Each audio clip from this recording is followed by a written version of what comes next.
Om.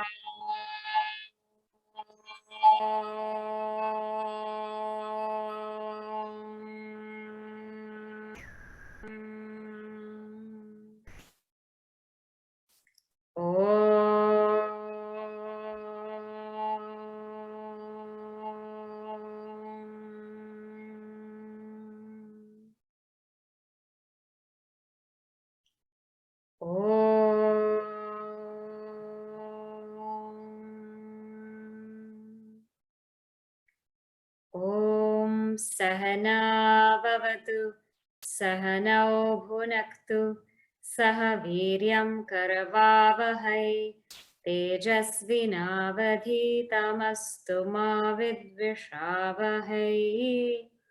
Om Shanti Shanti Shanti. Vakratunda Mahakaya Suryakoti Samaprabha Nirvignam Kuru Me Deva Sarvakaryeshu Sarvada. Saraswati Namastubhyam Varade Kamarupini Vidyarambham Karishyami Siddhir Bhavatu Me Sada. Samasta Jana Kalyane Niratam Karunamayam Namami Chinmayam Devam Satgurum Brahma Vidvaram Mukam Karoti Vachalam Pangum Langhayate Girim Yat Kripatamaham Vande Paramananda Madhavam Paramananda Madhavam. Okay. Today is Adi Shankara Jayanti. It's a very, very special day for all of us because Adi Shankaracharya ji, he is the one, he is whom we call Bhashyakara. Our major Upanishads, our Bhagavad Gita, and our Brahma Sutras, which we call the Prasthanatrayi, he has written commentaries in Sanskrit so that we can really understand what these texts are saying. Bhagavad Gita, for example, if you see, there's all verses by Vedavyasa ji, but Adi Shankaracharya, he has written word by word what each word means in Sanskrit for us to understand today. And when we read such beautiful commentaries, it really brings the verse to life. So today, we will definitely take a moment to remember him. At the end of class, we will chant Nirvana Shatkam, one of his priceless compositions that really talk about the essence of Advaita Vedanta, which is also what we're learning in chapter 2 of the Bhagavad Gita. So I ask that, everybody stay till the end and we will chant Nirvana Shatkam and we will offer gratitude to Adi Shankaracharya ji, without whom we wouldn't know all of this. We wouldn't really understand all of this. It is saints and sages like him, their compassion, their missionary zeal, their work. Because of them, everything, our Shastra is preserved. Our Shastra is preserved in its authenticity. And the message of the Shruti is preserved. So we bow down to him and we will chant at the end. Okay? We will chant now Bhagavad Gita from verse number 7 to verse number 16. Okay? So if you can turn your books to page number 7, we will chant from there together.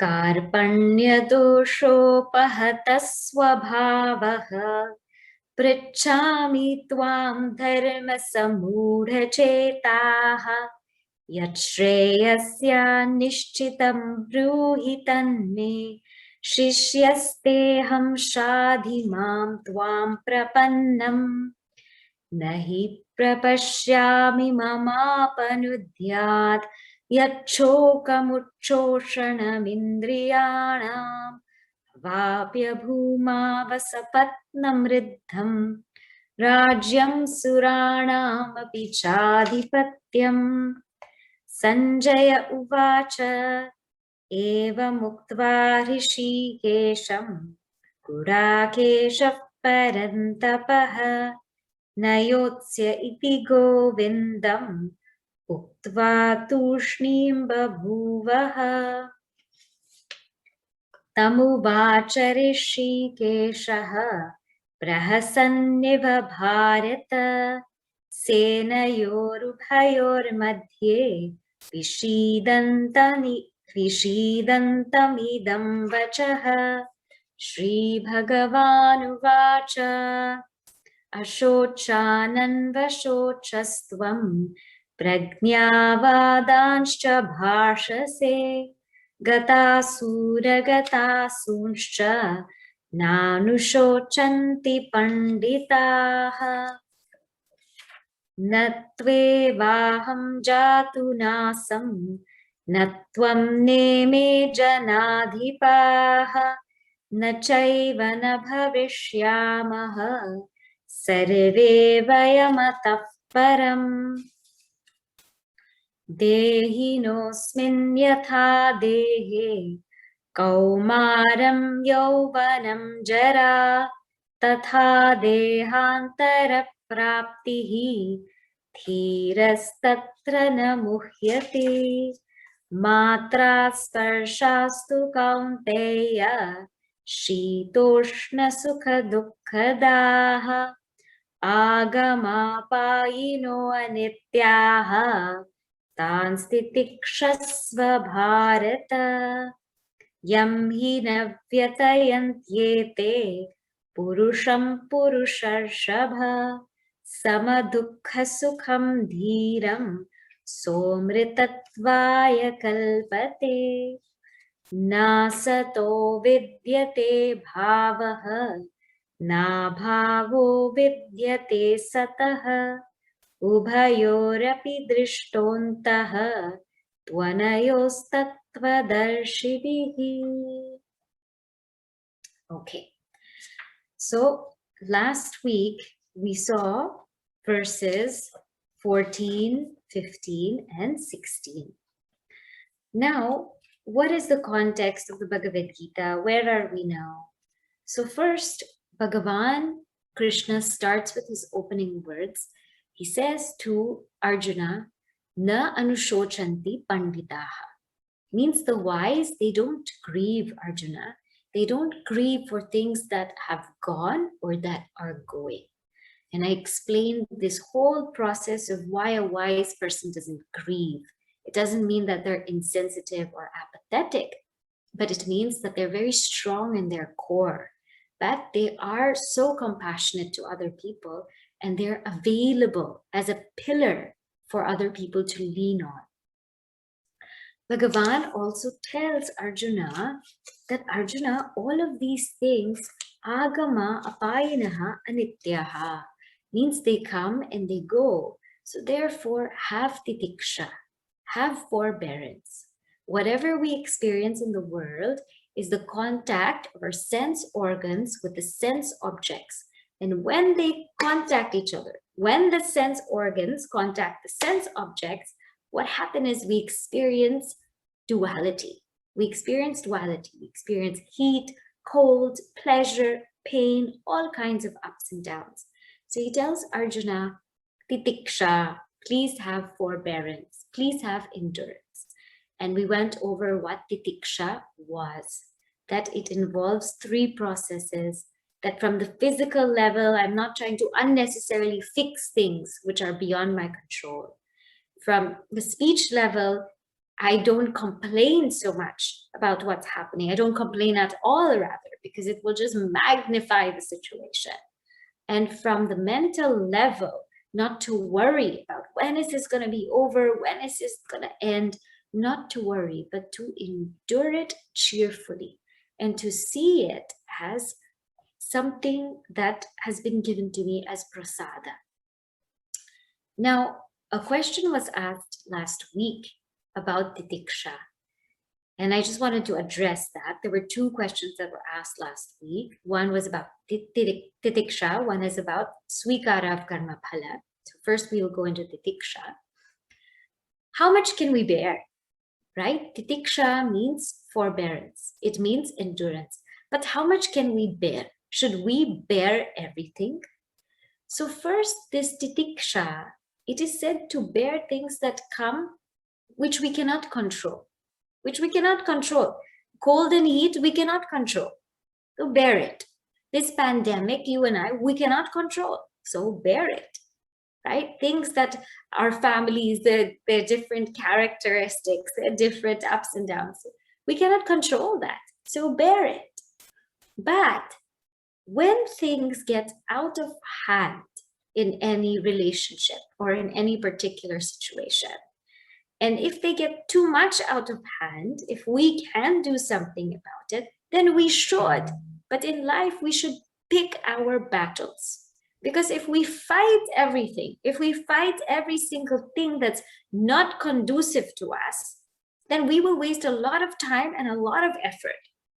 The AC is not conducive, let me complain about it. The food is not great, let me say something about it.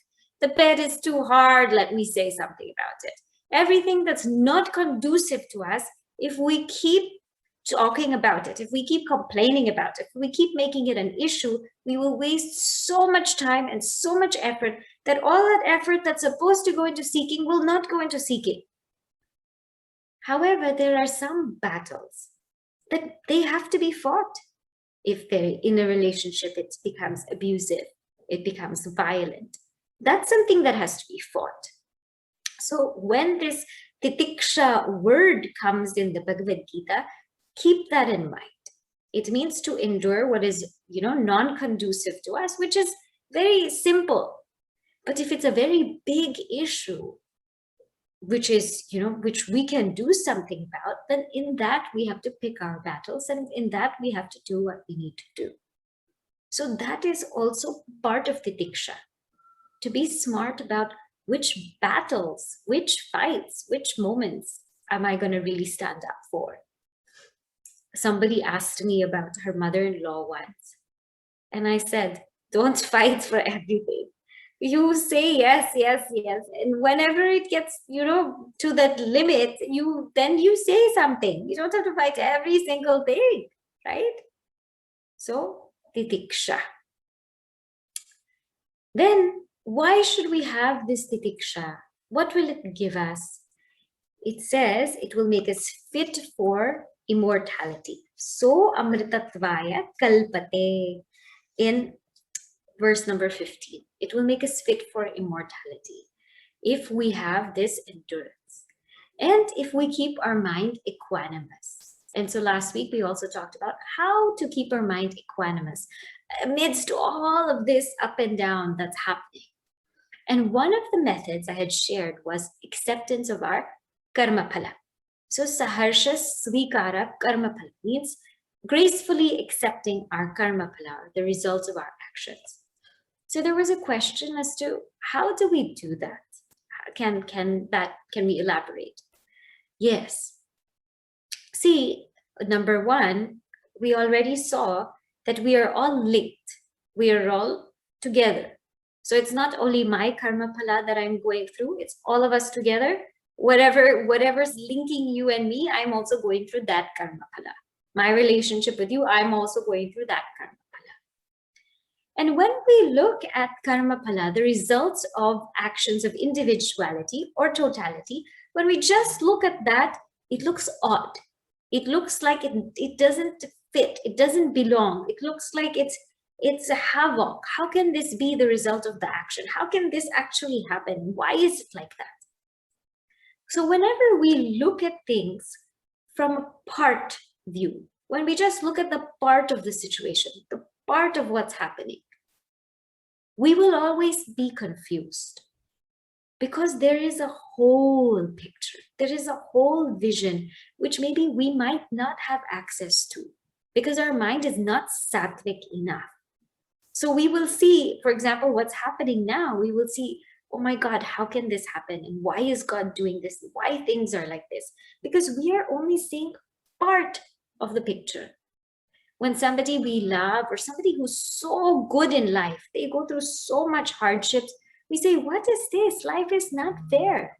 But we're only looking at part of the picture. We're only looking at that person's life, in this lifetime, in this birth. And we're only looking at that particular moment, at that particular situation. So of course, we're going to feel like it's not fair. But when we look at the whole picture of something, then everything exactly falls in place and everything is as it should be.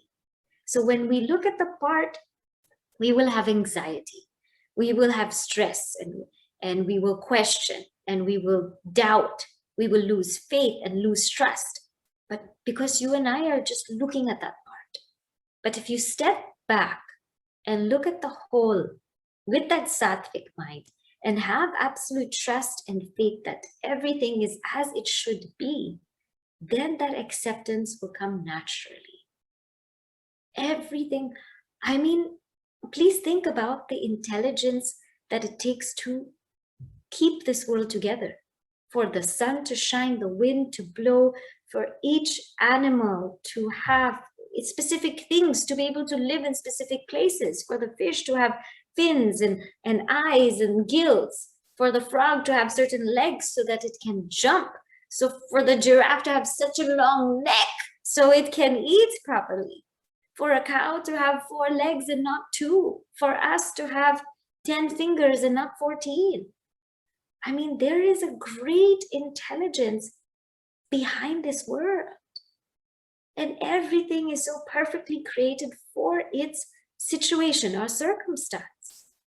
So when we grow spiritually, we too will have this understanding that everything is actually in perfect harmony.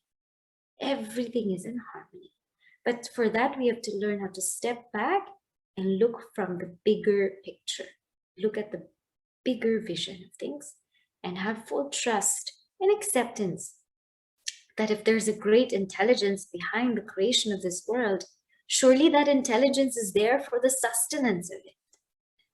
And that is how to accept that karma phala.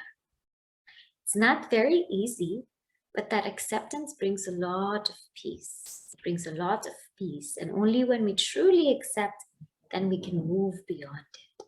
When we're questioning, when we're doubting, when we're distrusting, it's very hard to move beyond something. So hence, it said, Arjuna, keep this equanimity.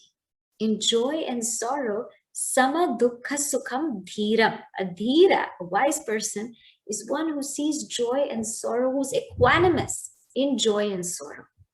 So because they accept that that's prasad only. Whatever's happening, it's prasad, it's my karma phala. Or one who sees it simply as growth. Not joy, not sorrow, but growth. So in this way, he says, this is a dhira. But then he tells Arjuna, oh Arjuna, I want to tell you something. What I want to tell you is it's even deeper than that. This knowledge that I'm giving you is deeper than that. A dhira is not someone who is just equanimous in joy and sorrow, someone who's balanced, who's equipoised. But a dhira is also someone who sees joy and sorrow as the same. Means joy and sorrow are both unreal. They are both unreal. And the one who sees joy and sorrow as unreal, that is not a dhira. That's another category, a higher one called tattvadarshi. And this is total Vedanta. So in verse number 16 now, we are going to expound on that. What he says is, look at this a little bit deeper. He says, asataha na bhavaha vidyate. Asataha means of that which is unreal, there is no bhava, there's no being or existence. Of that which is unreal, there is no existence or being. But sataha abhavaha na vidyate. And of that which is real, there is no non-existence or no non-being of that which is real. And ubhayoho, anayoho, of these two, the ones who are able to see the final truth, antaha drishtaha, the ones who are able to see the final truth, they are called tattvadarshi. Only the knowers of the truth are able to see this final truth. They're able to distinguish what is sat, what is real, and what is asat, what is unreal. So what he says here, the unreal has no being. There is no non-being of the real. The truth about both these has been seen by the knowers of the truth. So let us look at now all the things that we have been going through in this world. He said that the contact of the sense organs with the sense objects give us the experience of duality, of joy and sorrow and heat and cold and like and dislike. But is that really real? Is this experience of joy and sorrow real? Is the one who is experiencing this joy and sorrow real? Is the mind by which we experience joy and sorrow real? What is real in Vedanta is that which is always there, that which has no absence whatsoever, that which is always present. And it's not only that which is always present, but it's a changeless presence. It's a changeless presence. Now just look at what happens when we go to sleep. Just observe this one experience. Do we have an experience of our body? No.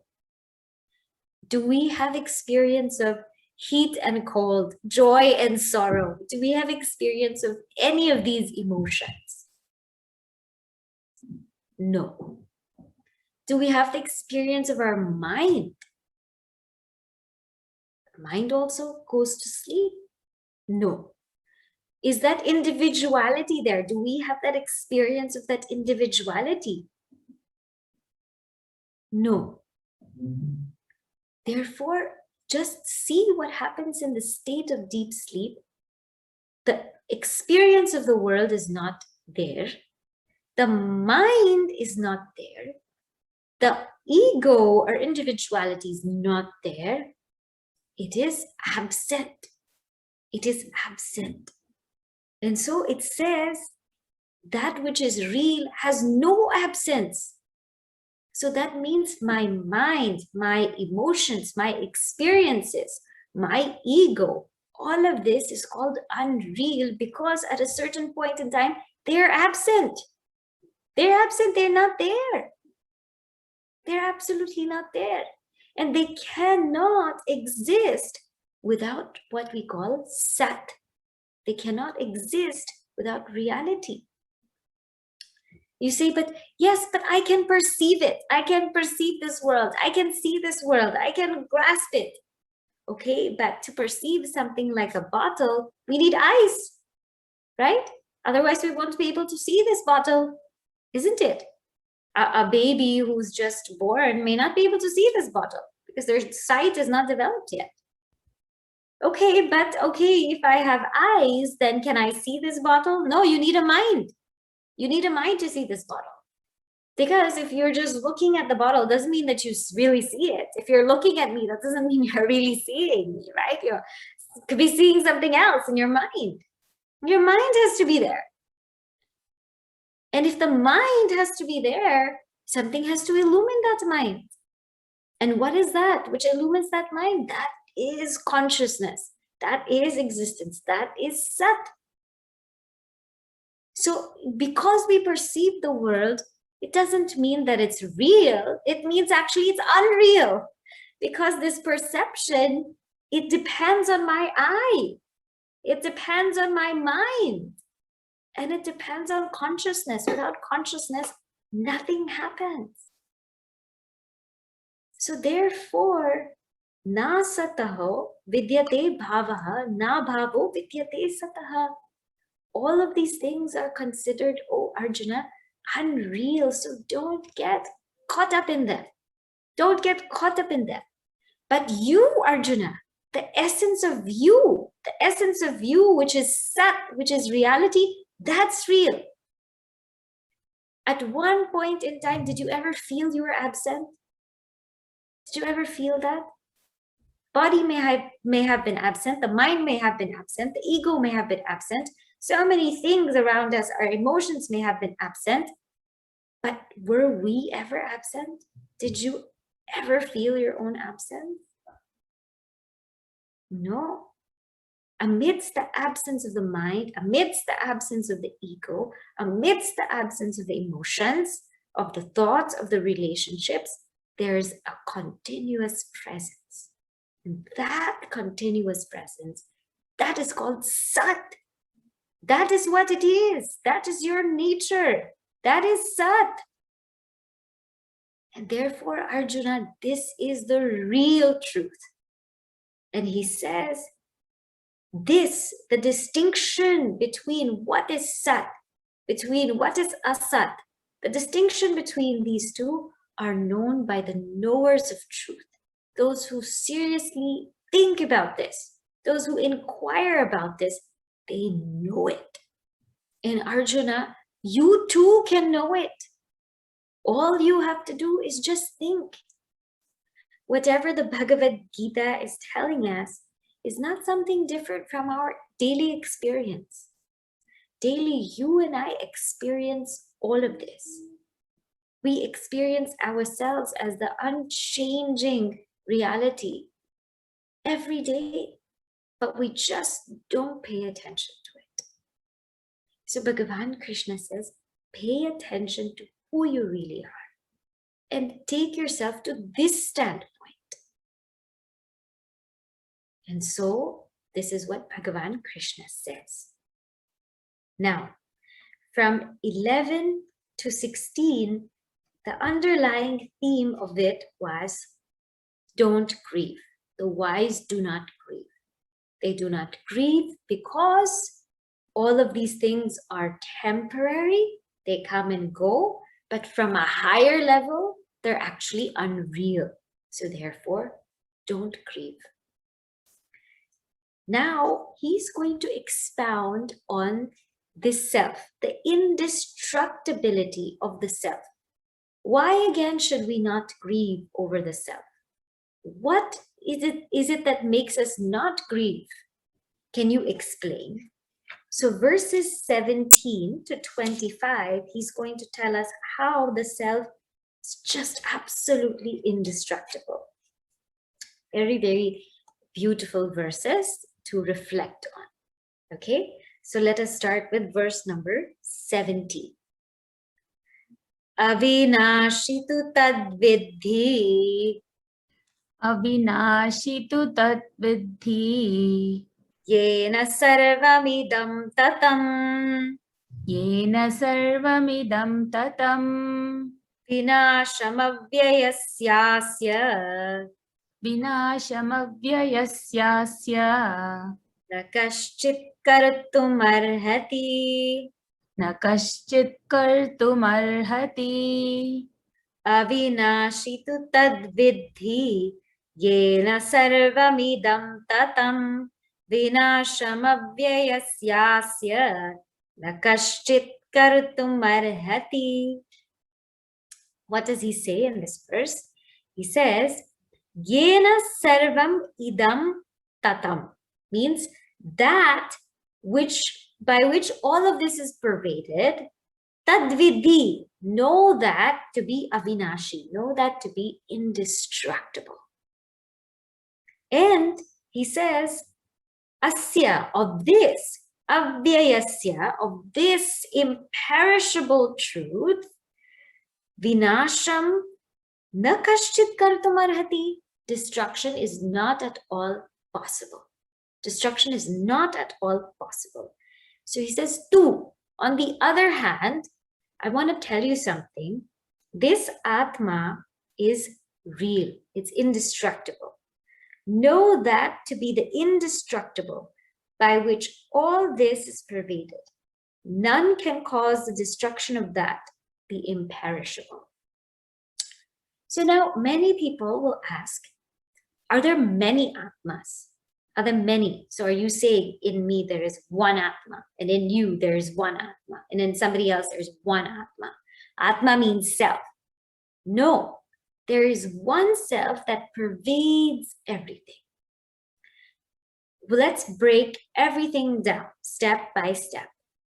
If we look at this world, this entire world, we will find that there are a lot of humans. There are a lot of humans, right? What is common about you and I? What is common about humans? What is the thing that ties us together? What is that common thread that ties us together? Very beautifully, as Gurudev explained, Sutre Manigana Iva, that necklace of pearls, right? What is it that ties us together? We say life. We all have life. And if we say, okay, but there are also animals here. So what ties us together? We say life. Life ties us together. We are all of us. There's life in all of us. It's the common denominator, life. Okay, well, we have plants as well.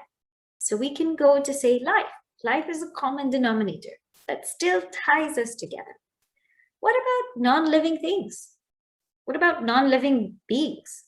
What about a rock? What about a table? What about a chair? What is it that pervades all of us? What is something that goes in and through every single thing here? That thing that pervades everything is existence.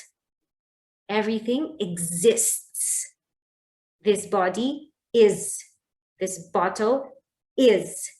This book is. Everything exists.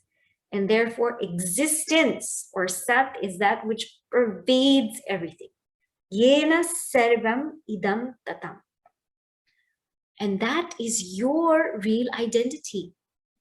So you and I are not life. We are not life. We are existence.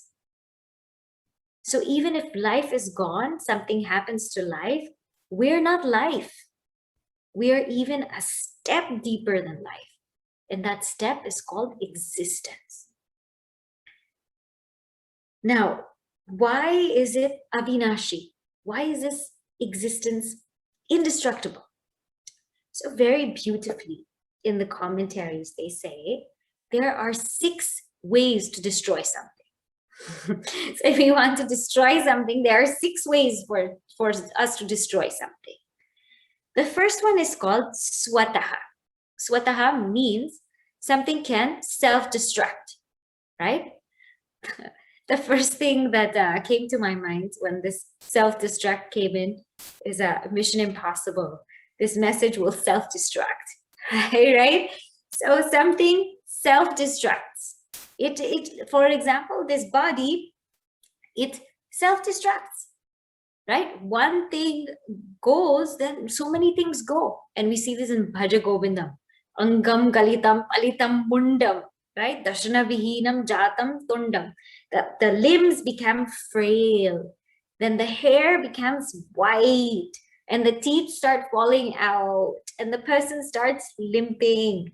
And because from one part, the other parts also get destructed. They're subject to destruction.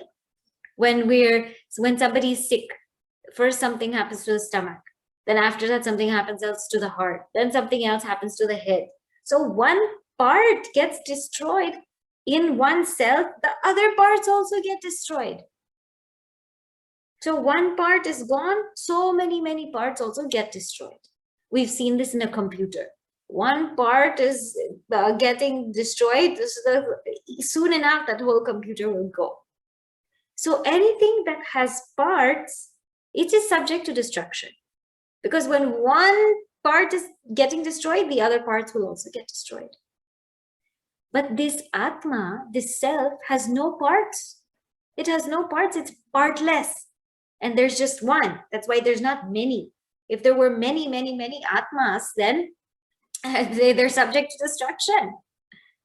There's only one, there's no parts. So it cannot self-destruct. Second is parataha. Parataha means somebody else can destroy it. Somebody else can destroy this body, right? Somebody else can destroy it through a weapon, through a disease, through some way. Somebody can destroy it. So something else can destroy this. But Atma, there's nothing else but Atma. There's no other thing. Only the self exists. The self is the only thing that's really there. Everything else is an appearance on the self. Just like on the rope, the snake is just an appearance. Now that snake which is appearing on the rope, is it really there? No, it's just an appearance on the rope. And therefore, how is that snake going to do anything to the rope? Can it do anything? No. So, na parataha. Then, ashraya. If the substratum of something is destroyed, that thing will also get destroyed.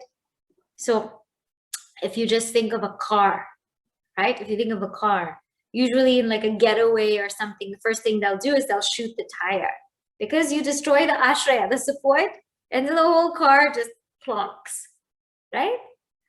Or if somebody is in life support, that's their support, that's their ashraya. If that's destroyed, the body also gets destroyed. But this Atma has no such support. It is, on the contrary, it's the support of the whole entire world. That existence is the support of every single thing that we experience. So therefore, there's no issue there. It is a substratum of everything. Then it says sambandhi. Because of the relationship of somebody, that thing can also get destroyed. So the very simple example is we take a fruit basket and there's one rotten fruit in there. Then everything else gets rotten just by mere contact, by mere connection. But there's nothing connected to Atma. It has no relationship.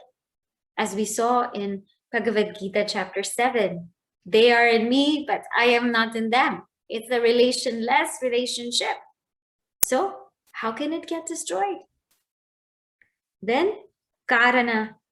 When the cause gets destroyed, the effect also gets destroyed. So if we have like a desk and it's made of wood, if the wood is destroyed, the desk is destroyed, right? Or if we have, now we have a class and the cause of the class is internet, Wi-Fi. If Wi-Fi gets destroyed, then the class also gets destroyed, right? But Atma has no such cause. Nothing caused it. There's nothing before it. And then we have karya, effect. If the effect is destroyed, sometimes the cause also gets destroyed.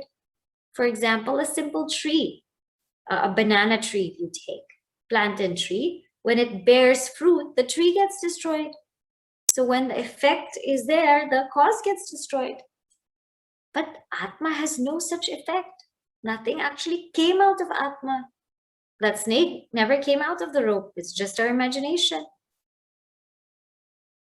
So with this Atma, without having parts, without having anything other than it, no substratum, no relationship, no cause, no effect, nothing can destroy it. It is avinashi. It's absolutely indestructible. So you and I, we say things like, we're broken into pieces, we're breaking down, there was a break up, there was a break out. We use this language where we feel like inside we're destroyed.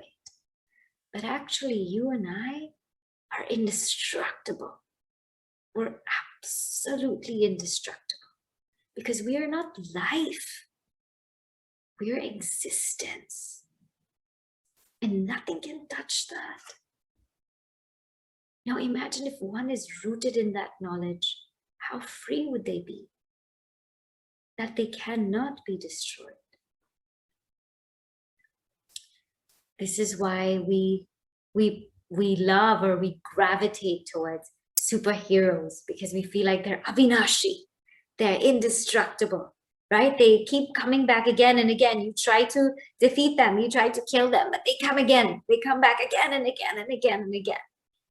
And there's Mission Impossible 1, 2, 3, 4. It keeps coming back again and again. It's like Avinashi, right? And we gravitate towards our nature. When we see this indestructibility, we appreciate it. We like it. We enjoy it because it's our nature. When we see the infinitude of nature, how it's so vast, we like it because that's our nature. And so therefore, he says, know, Arjuna, that you are this indestructible self. Nothing can happen to you. And that self is that same self which pervades everything. And of this self, which is imperishable, no destruction is possible. So let everything go and you just do your duty. And that's what he says now. He says in the next verse, verse number 18. Antavanta ime dehaha. Antavanta ime dehaha. Nityasyokta sharirinaha. Nityasyokta sharirinaha. Anashino prameyasya. Anashino aprameyasya. Tasmadyudhyasva bharata. Tasmadyutyasva bharata. He says, I will read it again. Antavanta ime dehaha. Nityasyokta sharirinaha. Anashino prameyasya. Tasmadyudhyasva bharata.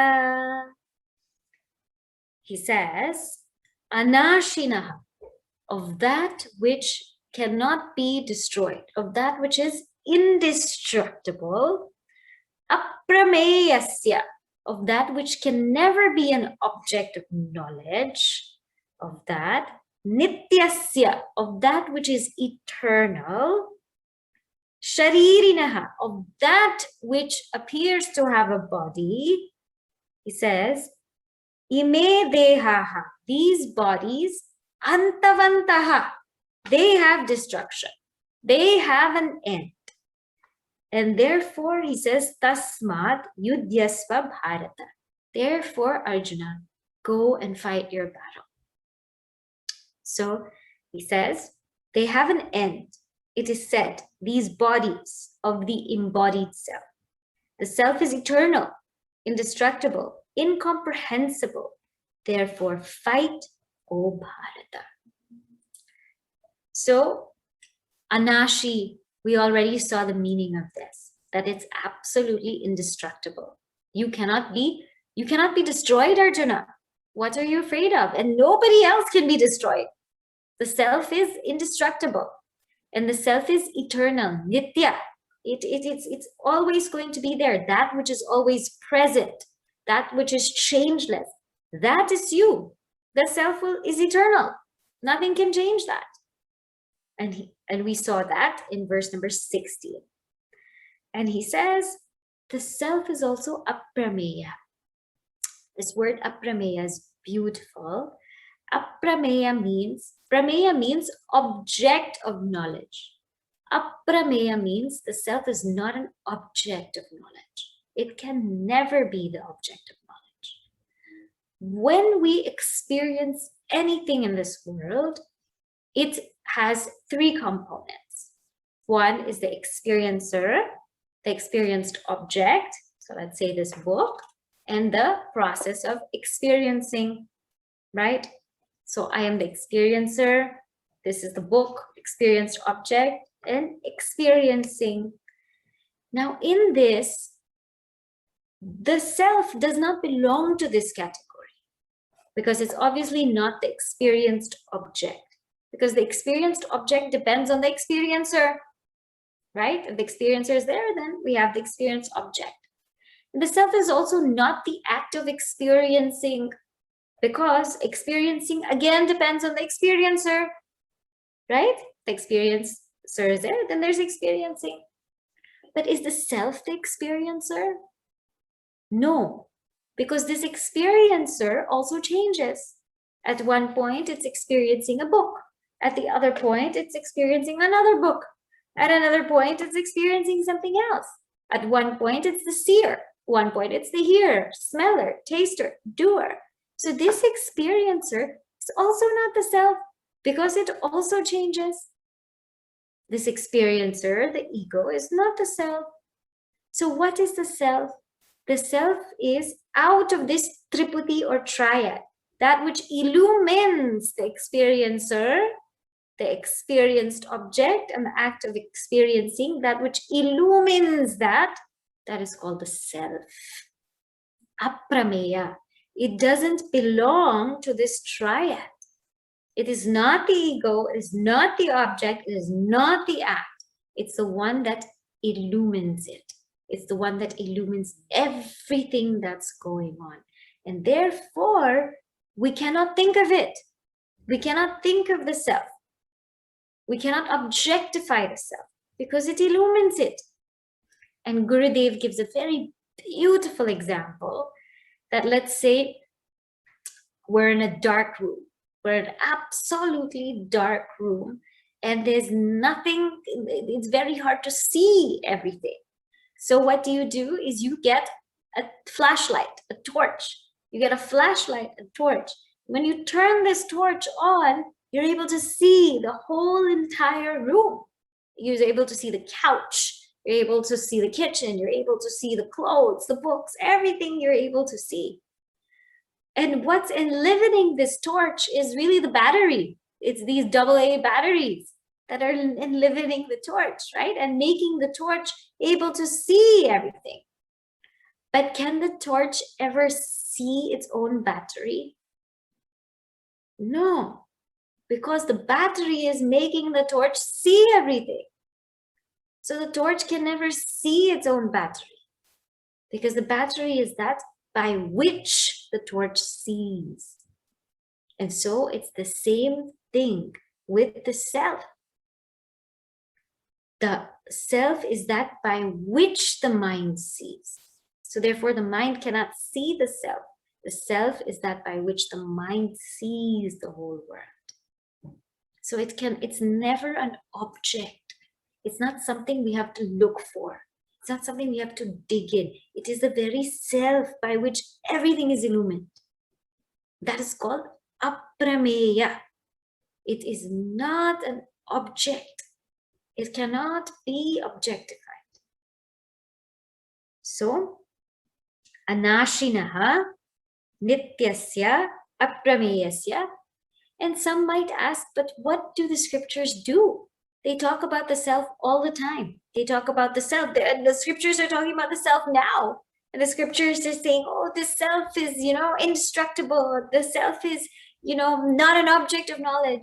What are the scriptures doing then? All the scriptures are doing is removing layers of ignorance which exist in our mind. The scriptures cannot reveal the self because the self is swata siddha. It's self-revealing. So the scriptures cannot reveal the self. The scriptures are just removing all our wrong notions about our own self. And by doing so, we are able to realize who we are. So he says, Arjuna, this is the self. This is you. You're indestructible. You're changeless. You are the very, very subject by which everything is known. You're not an object of anything. And all these bodies, they'll come to an end. So therefore, when he says, Yudhyasva Bharata, when he says fight, Arjuna, he really means, Arjuna, do your duty. Do your duty and stop thinking about this one's going to pass away, that one's going to pass away. Stop thinking about all of that because you are really the self. Don't get deluded further. Bhagavan Krishna is speaking from the highest standpoint. So again, I keep saying this because so many times what will come into your mind is, okay, yes, but how do I apply this? How do I apply this? You know, that's the question that always comes, like, so how do I apply this? In the context of these verses, the real application is to think about them. That's all Vedanta is. Just think about it. Just think about it. Let it sit in the mind. Let it penetrate in the mind. Because this much is enough. These verses in chapter 2, this 11 to 25, this much is really speaking enough. Nothing else is required. If we are able to reflect deeply, if we're able to think deeply, nothing else is required. But because Arjuna also didn't get it, we may not also get it, that he expounds the rest of chapter 2. So this, when we think of what the application is, think that is the application. We will just see a little bit of verse 19, and then we will go forward. Okay, verse 19. Ya enam veti hantaram. Ya enam veti hantaram. Yaschainam manyate hatam.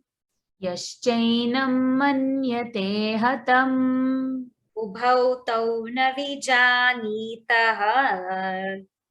Ubhau tau na vijanitaha. Nayam hanti na hanyate. Nayam hanti na hanyate. Ya enam veti hantaram. Yaschainam manyate hatam. Ubhau tau na vijanitaha. Nayam hanti na hanyate. Before I go into this verse, there's a question which I think many might have in the mind that has come up. So in the context of I am changeless, it's, if every jiva has its own atma, can you distinguish Atman from Brahman? Okay, so this is a very important point in Vedanta. Atman is Brahman. Atman is Brahman. But why do we make a distinction? Why do we make a distinction? It is like pot space and total space. Now just think about this, okay? Pot space and total space. All of our bodies and all of our minds, all of our equipments, we are like pots. Just think about this. We are like pots, right?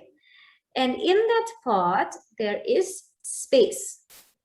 There is space in all of these pots. That space inside the pot is called Atman. It's called Atma, it's called the self. The total space is called Brahman. So the space inside the pot is called Atman. The total space is called Brahman. Now, the space inside the pot is called Atman because of the pot. But really, can the pot limit space? Can the pot really limit space? No, the pot cannot limit space because in and through the pot, there's only space. So this body, can it break consciousness? Can it limit consciousness? No, consciousness is here in and through every single part of this body. It cannot break consciousness. This body cannot break space. It cannot break space. Space is in and through this body, right? Now consciousness is subtler than space. So can the body break consciousness? No. So we only call space with respect to the pot, or with respect to this body, mind, intellect, Atman, in the beginning. Because we are identifying ourselves with respect to the body, mind, and intellect.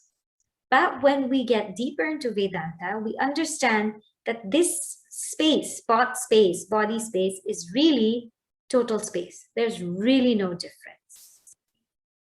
And so that's why there's this illusion or appearance of many, many jivas, because there's many, many bodies and many, many minds. But really the space is only one. You cannot break it. In the same way, the consciousness is only one. You cannot break it. Okay? So there is only one Atma. There's only one. Just think about Atma as space. Just think about Atma as space, and this concept of only one will be so clear. So even in my house, there is kitchen space, there's room space, there's hall space, but even the walls or the doors cannot break the space. We just call it room space, hall space, kitchen space, but they can't break the space. The space is only one. Space is indestructible. Space is almost eternal, not exactly eternal. That is space. And consciousness is that which is even subtler than space. So what to talk of consciousness? Okay? Now, I will just read the translation of this verse, and then I will summarize the other verses that we conclude. This verse now is very deep, and so many people take this verse out of context. Okay? It says, he who takes the self to be the slayer, and he who thinks he is slain, neither of these knows. He slays not, nor is he slain. So what exactly this means, we will see next week, because many people might just take this verse out of context. I will just summarize what we did today. Today, we dwelled on the concept of Sat, of that changeless reality, that changeless presence that's always there. Means there's never an absence. And you intuitively feel that. You can intuitively feel that you are always there. You are always, always there. Things may be absent. The body may be absent. Thoughts may be absent. Mind may be absent. But there's something in you that's always there. That is called Sat. And if anything has absence, it is called Asat. And further, he says that this Sat, who you and I really are, is indestructible. Nothing can destroy it. Not all of the 6 ways we saw. It cannot self-destruct. Other people cannot destroy it. By its support, it cannot be destroyed because it supports everything. By relationship, it cannot be destroyed because it has no relation. By cause, it cannot be destroyed because it has no cause. And by effect, it cannot be destroyed because it has no effect. And therefore, this Avinashi Atma, which pervades everything, know that that's who you are. And that's only one, like space. And he says, O Arjuna, know that this eternal Atma, indestructible Atma, is never an object. You can never make it an object of anything. It is the subject by which everything is known. That is who you are. And yes, this body will perish. Yes, this has an end, but nothing will happen to you. Therefore, engage in your duty. Engage in your duty. He's not saying, although it says fight, go fight in this verse, but the real intent is do your duty. Do what you have to do. Live life knowing this knowledge. And when you and I live life knowing this knowledge, we are free. We are free from fear. We are free from sorrow. We are free from grief. Because we truly know that we cannot be destroyed. Isn't there a greater gift? How can there be a greater gift than that? Knowing that you cannot be destroyed. Right? So that is what Bhagavan Krishna is saying. So today, maybe I will take 1 or 2 questions if there are. And then after that, we will do Nirvana Shatkam by Adi Shankaracharya ji. So if anybody has questions, you can ask on chat, and then we will do Nirvana Shatkam. You can just type it up and I'll be happy to answer. Okay. So I'm going with no questions today. Okay. Let us dwell on this teaching. Everybody, sit straight. Just sit straight.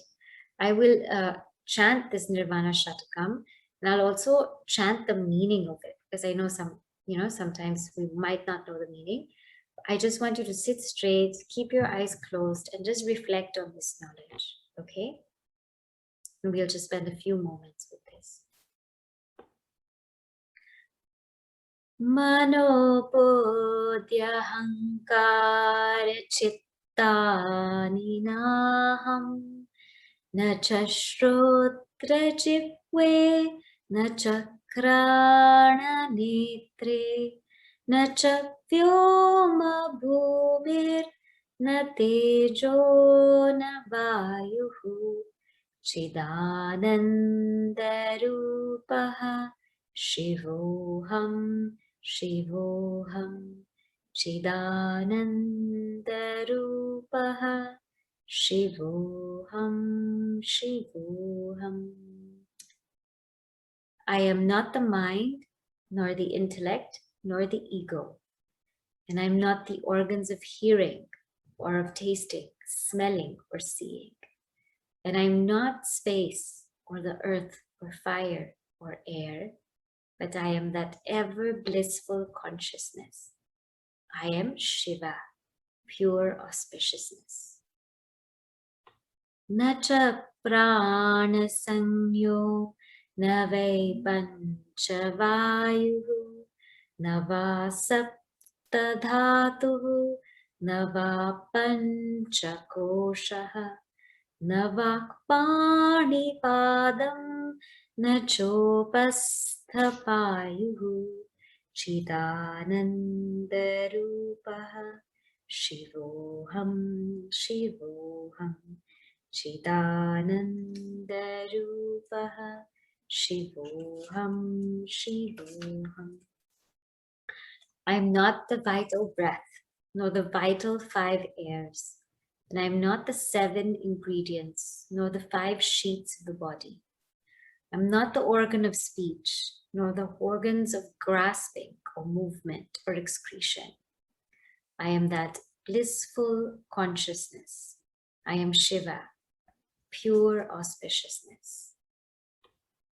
Na me dvesha rago, na me lobha moho, mado naiva me naiva matsarya bhavaha. Na dharmo na chartho na kamo na mokshaha Chidanandarupaha Shivoham Shivoham Chidanandarupaha Shivoham Shivoham. Neither do I have hatred nor attachment, nor greed nor infatuation. Neither do I have pride nor feelings of envy and jealousy. I am not within the bounds of dharma, artha, kama, and moksha. I am that ever blissful consciousness. I am Shiva, pure auspiciousness. Na punyam na papam na saukhyam na dukkham na mantro na tirtham na veda na yajnaha aham bhojanam naiva bhojyam na bhokta chidanandarupaha shivoham shivoham Chidanandarupaha Shivoham Shivoham. Neither am I bound by merits or sins, neither by worldly joys or sorrows. Neither am I bound by sacred hymns or sacred places or sacred scriptures or sacrifices. I am neither the enjoyment nor the object to be enjoyed, nor the enjoyer. I am the ever pure blissful consciousness. I am Shiva, pure auspiciousness. Na mrityurna shanka, na me jati bhedah, pita naiva me naiva mata na janma, na bandhur na mitram, gurur naiva shishyah, chidananda rupaha, shivoham shivoham. Chidanandarupaha Shivoham Shivoham. Neither am I bound by death and its fear, nor by the rules of caste and distinctions. Neither do I have a father or mother, or do I have a birth. Neither do I have relations nor friends, neither spiritual teacher nor disciple. I am ever pure blissful consciousness. I am Shiva, pure auspiciousness. Aham nirvikalpo nirakararupah vibhurvyapya sarvatra sarvendriyana sada me samatvam na muktirna bandha chidanandarupah shivoham shivoham. Chidanandarupaha Shivoham Shivoham. I am without any variation, without any form. I am present everywhere as the underlying substratum of everything and behind all sense organs. Neither do I get attached to anything, nor get freed from anything. I am the ever pure blissful consciousness. I am Shiva, pure auspiciousness. Chidanandarupaha Shivoham Shivoham. Just spend a moment in silence, just absorbing whatever we have learned today.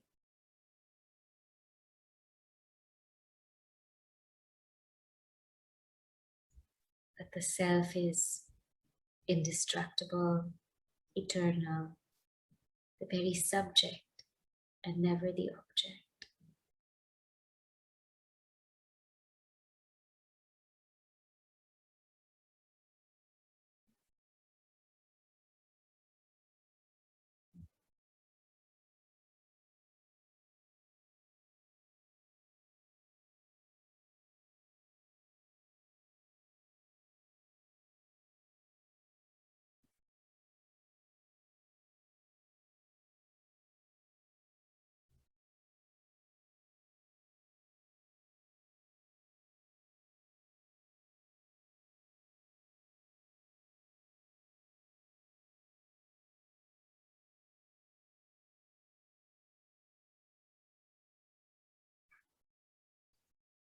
Will bring to mind our Guru Parampara.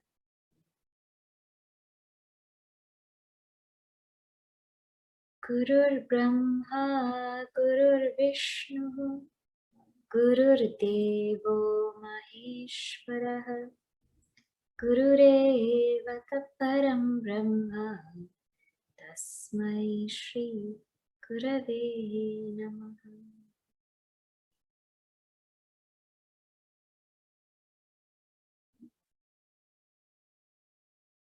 We bow down to our entire Guru Parampara, and today especially to Adi Shankaracharya Ji, who has given us these beautiful explanations, beautiful expositions by which we can go deeper into this knowledge.